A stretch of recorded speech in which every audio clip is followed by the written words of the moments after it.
Hi everyone, it's Kiana Hunter again, now with an issue speech for my online course with Wayland Baptist. I will be discussing the topic of police brutality, not only within the United States, but around the globe. Within the average 25-year career span of a law enforcement officer, roughly one out of every five will be involved in an alleged act of police misconduct. According to the National Police Misconduct Statistics and Reporting Project, in 2010, it was reported that a little over 1,500 officers were involved in reported excessive force complaints.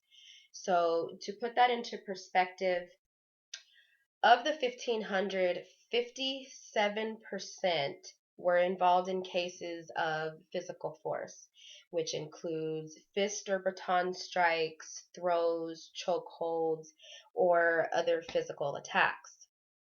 Around 15% were involved in firearm related force, and 11% were involved in taser related cases.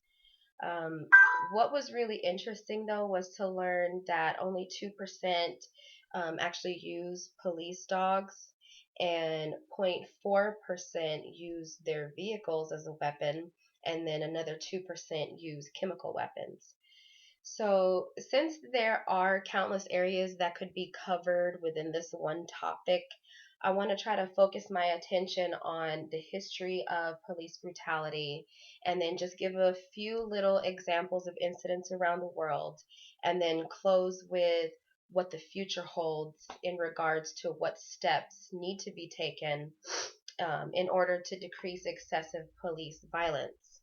So, just to give you a brief outlook on where the issue stems from, the term police brutality was first issued, or used, I should say, in the American press as early as 1872. And this is when the Chicago Tribune reported on the beating of a civilian under arrest at a local police station. And back then, beatings of civilians by cops were largely associated with labor strikes, some of those being the Great Railroad Strike of 1877 or the Pullman Strike of 1894 and the Steel Strike of 1919. There was just this perception that police officers were oppressors, and it was also known that the victims of this violence were relatively powerless groups, such as minorities, the disabled, the young, and the poor. But the March 3rd of 1991, I think, will always be remembered when referencing police brutality. Rodney King was attempting to evade police in a high speed chase and ended up being brutally beaten by members of the Los Angeles Police Department. And it turns out that a white civilian videotaped the entire incident from his balcony. This, in turn, led to extensive media coverage and criminal charges against several of the officers involved. Um, that particular incident, though, has been credited for the LA riots of 92, and that's when the four officers that were involved in the incident were acquitted. So by the end of the 6 day riot, there were a total of 53 deaths, over 2,000 injuries, more than 7,000 fires, damages to about 3,000 businesses that totaled over $1 billion. So this case is widely seen as a key factor in the reform of the LA Police Department. With that being said, repeated incidents involving excessive police force continue to generate headlines worldwide, which leads to my second point, though, of specific current events. Just July 17th of last year in New York, 43-year-old Eric Garner, who was married and a father of six, lost his life by the hands of an officer. He was violently forced onto the ground and put into a chokehold. Um, from what I read, it was all for selling untaxed cigarettes, which probably, escalated or whatever. But Garner was heard on video stating that he couldn't breathe, and this was due to chronic asthma problems. But the officers ignored him. So he ended up suffering a heart attack and dying on the scene. Fast forward a month later, on August 9th in Ferguson, Missouri, 18-year-old Michael Brown was fatally shot 6 times by Officer Darren Wilson. This was also caught on video and clearly suggests that Brown was unarmed and had his hands up in surrender. And then again in November, 12-year-old Tamir Rice was shot by police in Cleveland, Ohio, while playing with a toy pistol. Granted, the gun didn't have the orange safety tip that indicated it was a fake, but the dispatch that came through said that the suspect was probably a juvenile and that the gun was probably not real. Even still, Officer Lohman fired 2 shots before the vehicle even came to a stop. One of them landed in Rice's torso. It was also reported that neither officer on scene administered first aid, and the child passed away the following day. So if you ever get the opportunity to read about these types of cases, maybe online at globalgrind.com, it won't be hard to notice the reality that most of the victims are mainly African American. An article on the Huffington Post believes that the answer points to the deep rooted problem of racial profiling, where minorities are much more likely to be stopped by police for no reason more than other races might be. Statistics in Ferguson actually revealed that 92% of police arrests are African American. But not only are police brutalities an issue here in the United States, it also seems to be a major concern globally for a variety of reasons. Protests in Russia gained attention with the re-election of President Vladimir Putin in 2012.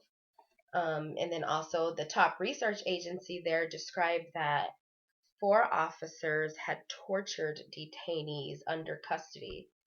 And then you have somewhere like Canada, where there were a number of high profile cases of alleged police brutality also. The Toronto Summit in 2010, protesting poverty and anti capitalism, that went under public scrutiny by media and human rights activists. The Quebec student protest in 2012, protesting the increase of tuition, was another event that involved excessive violence. And actually, in 2014, 300 people were arrested in Montreal during a protest against police brutality. So it kind of opens your eyes to a lot of things that are happening around the world. And still, some other countries to consider are China, Turkey, Finland, Indonesia, even in Egypt, where police are said to have used brutal force while dispersing a sit-in. This brought the death toll, to that day to nearly 600. And it's also said to be one of the most cruel uses of force against civilians in Egypt's history. This goes to show that no country is exempt from falling into this pattern where the people who've taken this oath to protect and serve are the very ones taking innocent lives with no real justification, and a majority of the time they're getting away with it.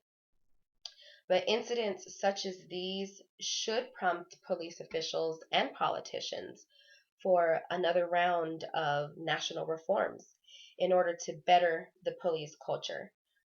These acts of violence should serve as evidence that new approaches to police community relations are crucial in many places. TheWashingtonPost.com details strategies that's been established in 1994, and it's also supported by the U.S. Department of U.S. Department of Justice. In general, community policing centers on public involvement in the design, in the implementation, and the evaluation of law enforcement programs. So, some of the key factors in accomplishing reform would be community partnerships, transformation of police departments, alternatives to traditional and reactive policing strategies, legal and policy changes, training and new education, and of course, less lethal options. Websites like mothersagainstbrutality.com are also beneficial to the cause in that they unite and support mothers and families nationwide whose children's lives have been stolen and they've suffered injustice at the hands of local police departments. They're also advocates for stopping the killing of unarmed and mentally challenged people by law enforcement.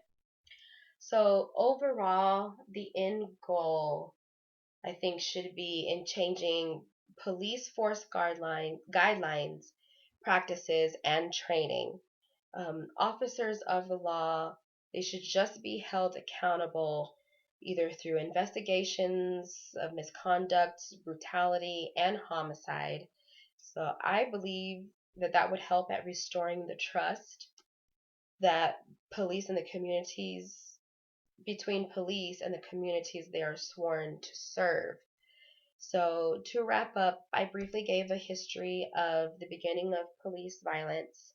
Then I gave examples from various countries as well as ways the situation can be improved in the future. And that concludes my speech. Thank you.